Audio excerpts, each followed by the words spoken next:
ಇಲ್ಲಿ PSI ಅಕ್ರಮದ ಆರೋಪದ ವಿಚಾರ ಅಶ್ವತ್ಥ ನಾರಾಯಣ್ ಸಮರ್ಥಿಸಿಕೊಂಡ್ರು ವಿಜಯೇಂದ್ರ ಅವರು. ಪರೋಕ್ಷವಾಗಿ ಡಿ ಕೆ ಶಿವಕುಮಾರ್ಗೆ ಟಾಂಗ್ ಕೂಡ ಕೊಟ್ಟರು. Breaking news.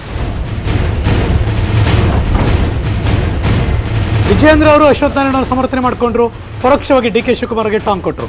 ಸಾಕ್ಷ್ಯ ಇಲ್ಲದೆ ಬಿಜೆಪಿ ನಾಯಕರ ಮೇಲೆ ಆರೋಪ ಮಾಡ್ತಾರೆ. ಕಾಂಗ್ರೆಸ್ ನಾಯಕರ ಆರೋಪದಲ್ಲಿ ಯಾವುದೇ ಹುರುಳಿಲ್ಲ. ತಮ್ಮ ಹುರುಳನ್ನ ಮುಚ್ಚಾಕೊಳ್ಳೋದಕ್ಕೆ ಕಾಂಗ್ರೆಸ್ ಆರೋಪಿಸ್ತಾ ಇದೆ ಎಂದರು ವಿಜಯೇಂದ್ರ.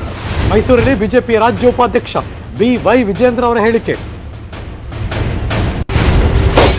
ಚುನಾವಣಾ ವರ್ಷ, ಹಾಗಾಗಿ ಸಹಜವಾಗೇ ಆಡಳಿತ ಪಕ್ಷ ವಿರೋಧ ಪಕ್ಷಗಳ ಮಧ್ಯೆ ವಾಕ್ಸಮರ ಪ್ರತಿ ಚುನಾವಣೆ ಸಂದರ್ಭದಲ್ಲೂ ಶುರುವಾದಂಗೆ ಈ ಸಲನೂ ಶುರುವಾಗಿದೆ. ಆದರೆ ಈ ಸಲ ವಿಶೇಷತೆ ಏನಪ್ಪ ಅಂತಂದರೆ, ವಿರೋಧ ಪಕ್ಷ ಆಗಿರ್ತಕ್ಕಂಥ ಕಾಂಗ್ರೆಸ್ ಭಾಳ ಆತುರದಲ್ಲಿದ್ದಾರೆ. ಹೇಗಾದರೂ ಮಾಡೇ ಅಧಿಕಾರಕ್ಕೆ ಬರಬೇಕು ನಾವು ಕರ್ನಾಟಕದಲ್ಲಿ ಅಂತೇಳಿ ವಿನಾಕಾರಣ ಭಾರತೀಯ ಜನತಾ ಪಕ್ಷದ ಬಗ್ಗೆ, ನಮ್ಮ ಸರ್ಕಾರದ ಬಗ್ಗೆ ಆರೋಪಗಳನ್ನು ಮಾಡ್ತಾ ಇರ್ತಕ್ಕಂಥದ್ದು ರಾಜ್ಯ ಜನನೂ ಕೂಡ ಗಮನಿಸ್ತಾ ಇದ್ದಾರೆ. ಏನಪ್ಪ ಅಂತಂದರೆ, ಈ ಬಾರಿ ಮೊನ್ನೆನೂ ಕೂಡ ನೋಡ್ತಾ ಇದ್ರಿ, ಕಾಂಗ್ರೆಸ್ ಪಕ್ಷದ ಧುರೀಣರು ನಮ್ಮ ಮಾನ್ಯ ಸಚಿವರಾಗಿರ್ತಕ್ಕಂಥ ಅಶ್ವತ್ಥ ನಾರಾಯಣ್ ಬಗ್ಗೆ ಆರೋಪಗಳನ್ನು ಮಾಡ್ತಾಯಿದ್ರು. ಅಂದರೆ ಯಾವುದೇ ಒಂದು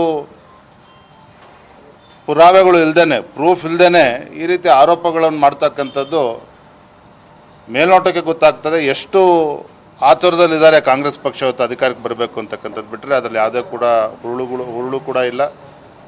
ಹಾಗಾಗಿ ಮನಬಂದಂತೆ ಇವತ್ತು ಕಾಂಗ್ರೆಸ್ ಪಕ್ಷ ವಿರೋಧ ಪಕ್ಷ ಮಾತಾಡ್ತಾ ಇದ್ದಾರೆ. ನ್ಯೂಸ್